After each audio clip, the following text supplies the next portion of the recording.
Hello and welcome back to my YouTube channel. My name is Laurent Boukobza. Before I present, very important, August 9th, 2 p.m.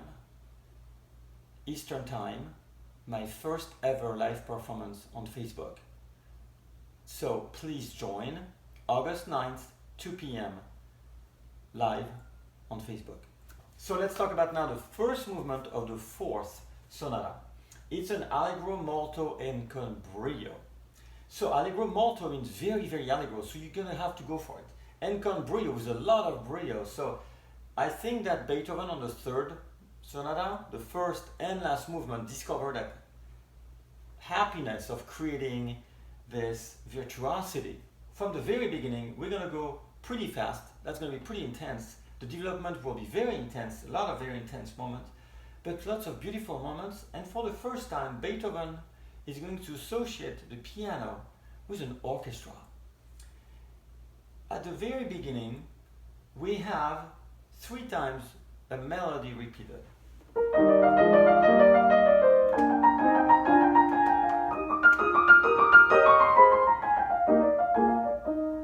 And that writing to me is a lot more orchestral than it is pianistical, because we have an instrument doing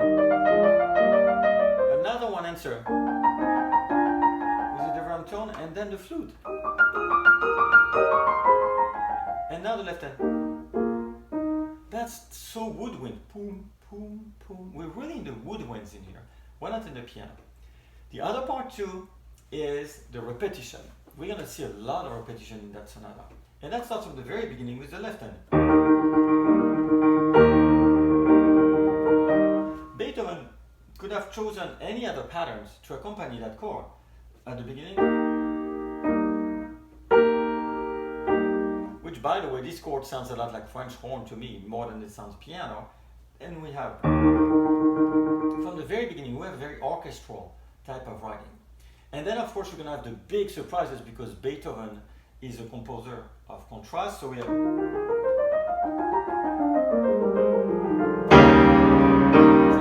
whoa, and then pianissimo, and then again, pianissimo. So we'll see this huge contrast. So we can imagine the orchestra, pa, pam, and then the woodwinds.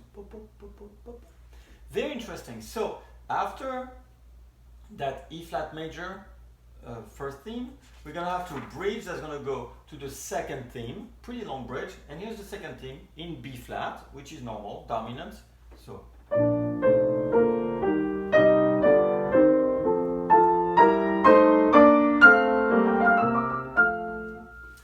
maybe something I didn't say yet, it's a sonata allegro form. And once again, if you've not have seen the sonata allegro form or don't know what that is, please, I made a video especially for you guys, 17 minutes of a video explaining in detail, exactly step by step, what is a sonata allegro form. Please go watch it, learn from it, and come back. So maybe you should pause the video right now, go watch that video, learn from it, and then come back. It's gonna be a lot easier, because I'm gonna right now assume that you know exactly what is a sonata allegro form. And then we're going to see all these repetitions. You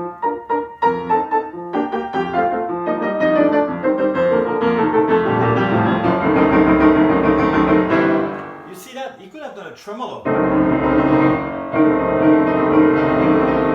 or a pattern. No, he wants repetition. So this sonata is really about repetition and how he's liking this repetition, and it goes on to measure 93. Ta ta ta ta. We have all this repetition non-stop. Another aspect that's very interesting, I love very much, is the syncopation. Beethoven is going to work with syncopation. That means, usually when we talk about syncopation, we're talking of jazz. Jazz is the culture, musical culture, that uses syncopation all the time. But in fact, Beethoven already using it in here. And let me show you the syncopation. So if I to count, I'm going to count slowly to understand how it works. So 1, 2, 3, 1, 2, 3, 1, 2, 1, 2, 3, 1, 2, 3, 1, 2, 3, 1, 2, 3, 1, 2, 3, 1. I never have the 1, I'm playing right before the 1.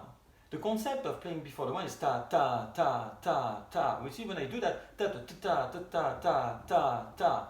I sound like more jazz than classical. And he doesn't do it once like by mistake. As I always say, if a composer does something one time, you can always guess that maybe it was a mistake. Look, he does it all the time.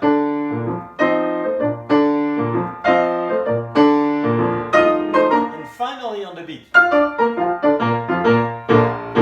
And then on the development, because he's going to go to the development, he does it again. And he doesn't stop there. Finally on the beat. So that means we have 16 bars of syncopation. 16 bars, and actually 16 bars less sound like jazz. Also, probably a coincidence, by the way. Then we go back to the recapitulation. First theme in E flat major, normal. That's bridge.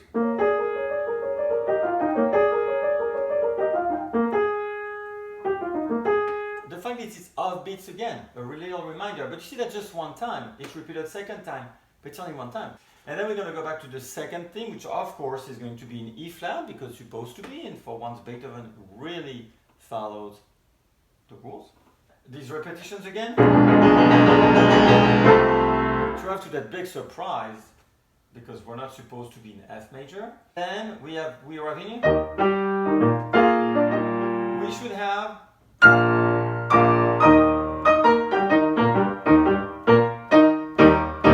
Something like this. But he doesn't want to do that. He's going to go right to a coda.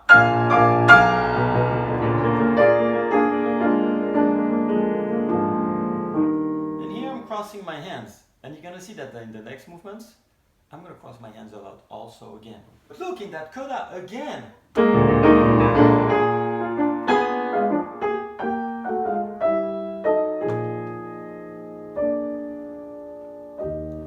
You see, he has grasped on something that he's really excited about. Ta-da-da, ta-da-da. And in fact, if I project myself to Opus 111, the 32nd Sonata, we have a lot of these offbeats. That actually sounds a lot like jazz. It's even very hard not to make it sound like jazz. And then we end finally with the good. But interesting again, up to the end, we can see here on this very last measure, he wants 2, 1, 2, 3, 4. He wants at least one beat of rest and then an entire measure with a fermata on top. So at least 5 beats of rest. It means to him, the sonata is not finished until at least 5 beats. So that's really 1, 2, 3, 4, stop. Cannot stop before that. And that's interesting. That means he wants a large break between that movement and the second one. So let's listen to that first movement. The second one will be next Tuesday. I'm going to make it one earlier. And once again, do not forget August 9th, 2 p.m. live performance on Facebook. Let's now listen to the first movement of the 4th Sonata, Opus 7.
hope you enjoyed this ending, the surprise. August 9th, 2 p.m.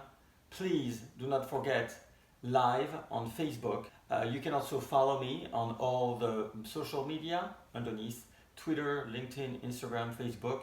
You can also find more about me on my website, www.laurentboukobza.net. It's right underneath. Please subscribe, put a little thumbs up on the video that you've been watching. That's very helpful. Put comments. I'm always happy to read your comments. And I'll see you next Tuesday, this time, for the second movement. Absolutely gorgeous second movement. Do not miss that video. It's gorgeous, gorgeous, gorgeous. One of my favorite of them all. Second movements.